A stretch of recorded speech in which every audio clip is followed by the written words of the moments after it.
India versus England की test series चल रही है और इस सीरीज में सबसे ज्यादा जिस बल्लेबाज ने तबाही मचाई है वो है यशस्वी जायसवाल। लगातार 2 मैचों में डबल हैंडेड लगा के बहुत सारे रिकॉर्ड्स बनाए यशस्वी जायसवाल ने और बहुत सारे रिकॉर्ड्स तोड़े। मतलब इंग्लैंड के खिलाड़ियों को सिखाया है कि बेसबॉल आखिर कहते किसे हैं, क्योंकि इंग्लैंड इंडिया आकर बेसबॉल भूल गई, लेकिन यशस्वी जायसवाल अलग ही टेंजेंट में बल्लेबाजी कर रहे हैं, अलग ही फॉर्म में है, बहुत ही कमाल की फॉर्म में नजर आ रहे हैं। बिल्कुल श्वेता, जैसे कि जायसवाल ने लगातार 2 मैचों में back to back double handed लगाया है, कहीं ना कहीं दिखा दिया बेसबॉल का जैज़बॉल बना दिया है। उन्होंने दिखा दिया है कि कैसे आपको इंप्लीमेंट करना है। लेकर इंग्लैंड आई थी, लेकिन उन्होंने बताया कि इंप्लीमेंट कैसे किया जाता है। जिस तरीके से धुआंधार पारियां खेली हैं कहीं ना कहीं, और अब उसको लेकर कहीं ना कहीं गेंदबाजों के सारे प्लान्स फ्लॉप हो गए हैं, तो उस पर अब बड़ी स्टेटमेंट आई है एक फॉर्मर गेंदबाज मॉन्टी पनेसर, जो कि इंग्लैंड के दिग्गज गेंदबाज रहे हैं। एक बार स्टेटमेंट पर नजर डालते हैं क्या कहना है मॉन्टी पनेसर का। इंग्लैंड को अगर इस सीरीज में वापसी करनी है तो उन्हें यशस्वी जायसवाल को जल्दी कैसे आउट किया जाए, इसको लेकर प्लान तैयार करना होगा। इंग्लिश गेंदबाज को जायसवाल के खिलाफ नई गेंद से 5वें या 6ठे स्टंप पर गेंद डालने की जरूरत है। फिरकी गेंदबाजों को भी जायसवाल के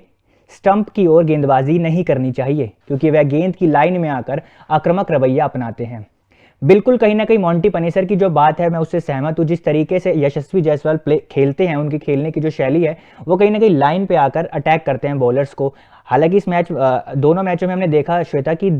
फास्ट बॉलर्स के और स्पिनर्स के दोनों की अच्छी खासी पिटाई जो है जायसवाल ने करी थी, और इस बात से भी मैं कहीं ना कहीं सहमत हूँ, क्योंकि अगर हम पिछले मैच के पहले इनिंग्स के डिसमिसल पे हम नजर डालेंगे, मार्क वुड ने उसी तरीके से उन्हें आउट किया था जब वो 10 रन की पारी खेलकर पवेलियन लौटे थे। कहीं ना कहीं 6ठी और 7वीं स्टंप की जो लाइन है उस पर उन्होंने गेंद डाली थी, और जिसपे जायसवाल का जो स्ट्रोक खेलते हुए जो था शोल्डर नीचे गिरा था और जो बॉडी खुली थी उसको लेकर वो एक्स्ट्रा बाउंस के चलते मार्कवुड को जो मिलता भी है उसके चलते वो आउट हुए थे। बिल्कुल, वहां पे तो वो मार्कवुड की गेंद पे आउट हो गए थे, लेकिन उसके बाद से फिर इंग्लैंड के गेंदबाज उन्हें मतलब कि परेशान ही नहीं कर पाए जिस हिसाब से उन्होंने बल्लेबाजी करी है। स्पेशली ये जो तीसरा टेस्ट खेला गया था मतलब तीसरा टेस्ट जो खेला गया था राजकोट में, वहां पे बहुत ही शानदार बल्लेबाजी करी है और समझ नहीं आता क्योंकि रिटायर्ड हर्ट होकर उन्हें जाना पड़ा। जब वो खेल रहे थे 104 रन पे वो रिटायर्ड हर्ट होकर गए, उसके अगले दिन आए, फिर उन्होंने फिर बल्लेबाजी करी, फिर 100 बनाया। तो इंग्लैंड के मतलब कि अभी फिलहाल अगर इनके जो कोच है ब्रेंडन मैकलम उनकी बात करें, बेन स्टोक्स की बात करें, या फिर फॉर्मर क्रिकेटर मॉन्टी पनेसर की बात करें, हर कोई परेशान है कि यशस्वी जायसवाल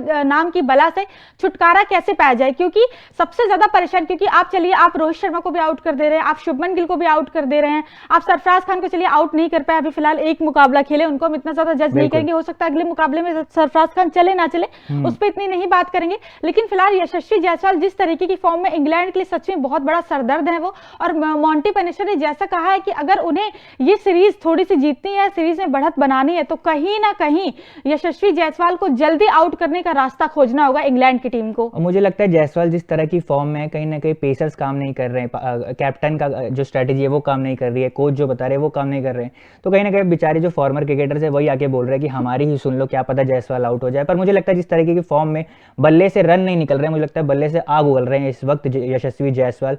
तो मुझे लगता है कि आने वाले मैचों में भी इस तरह का परफॉर्म करते हैं। बट हाँ, लेकिन जिस तरीके की जो स्ट्रैटेजी बताई है मॉन्टी पनेसर ने, तो दिग्गज गेंदबाज है, एक बार आप उनकी जरूर सुनेंगे, मुझे लगता है कहीं ना कहीं सुननी भी चाहिए। बिल्कुल, लेकिन वही है कि अब इंग्लैंड भी क्या करे, क्योंकि जेम्स एंडरसन जिसको इतने साल का एक्सपीरियंस है, उन्हें भी एक ओवर में 3-3 छक्के मार दे रहे हैं, किसी भी गेंदबाज को बख्श नहीं रहे हैं। वो एक होता है ना कि एक आपका दिन होता है, एक आपकी फॉर्म होती है। यशस्वी जायसवाल का दोनों ही चल रहा है, उनके दिन भी चल रहा है, उनका फॉर्म भी चल रहा है, और इसी वजह से कोई भी गेंदबाज उन्हें परेशान करने में मतलब नाकामयाब साबित हो रहा है। क्योंकि पहला अगर हम हैदराबाद के टेस्ट पे नजर डालें तो जरूर वो मतलब कि 80 रन पे आउट हो गए थे, उसके बाद से फिर दूसरी इनिंग में वो उनका बल्ला नहीं चला, लेकिन उसके बाद से फिर हम देखेंगे कि आप वाइजैक टेस्ट में देखिए, आप राजकोट टेस्ट में देखिए, बहुत ही कमाल की बल्लेबाजी करते हुए नजर आए हैं वो। बिल्कुल, एक्स्ट्रा बाउंस की बात करें तो वहां पर शायद थोड़ा फंस सकते हैं, लेकिन उसके अलावा हम देखेंगे इंडियन पिचेस पे उतना बाउंस देखने को मिलता नहीं है, क्योंकि सब कॉन्टिनेंट्स की जो पिचेस होती है स्पिन फ्रेंडली पिचेस, और